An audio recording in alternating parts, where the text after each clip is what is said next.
Sosok Suwarnati Daeng pakai emas 180 gram sepulang haji, percaya perhiasan bisa sembuhkan penyakit. Cerita unik datang dari seorang jemaah haji asal kota Makassar, Sulawesi Selatan. Jemaah haji bernama Suwarnati Daeng Kanang mencuri perhatian saat pulang dari Tanah Suci. Ia sendiri tercatat sebagai jemaah haji kloter pertama yang pulang ke Indonesia. Suwarnati pulang bersama 392 jamaah lainnya dan mendarat dengan selamat di Bandara Internasional Sultan Hasanuddin pada Rabu 5 Juli 2023 kemarin. Perempuan berumur 46 tahun itu diketahui tampil beda dari teman-temannya. Saat jemaah lain pulang mengenakan batik seragam dari kelompok bimbingan ibadah haji, tidak dengan Suwarnati. Ia memilih mengenakan busana khas Bugis baju bodo berwarna hijau gelap. Suwarnati juga tampil nyentrik dan glamor dengan memakai perhiasan emas. Perhiasan itu membalut kedua tangan hingga jari-jarinya.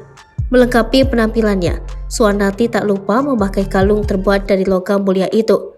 Total emas yang dikenakan di seluruh tubuhnya itu 180 gram, di mana 80 gram merupakan emas yang dibawanya dari Makassar, sedangkan 100 gram emas yang ia sengaja beli di Mekah dari hasil menabung sebelum berangkat.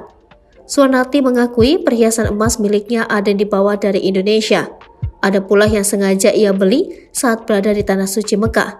Suwarnati membeli emas-emas miliknya dengan memakai uang tabungannya. Suwarnati kemudian mengungkap alasannya tampil nyentrik memakai perhiasan emas saat pulang ke tanah air. Ia mengaku memang sudah bernazar jauh sebelum dirinya berangkat haji. Nazar itu akhirnya ia jalankan setelah menunggu antrian selama 13 tahun. Bagi Suwarnati, perhiasan emas bisa menyembuhkan penyakit. Suwarnati dalam kesempatannya juga bercerita ujian yang ia hadapi sebelum berangkat ibadah haji. Ia sempat sakit batu empedu sehingga harus menjalani operasi. Operasi yang dilakukan H-2 keberangkatan itu berjalan lancar.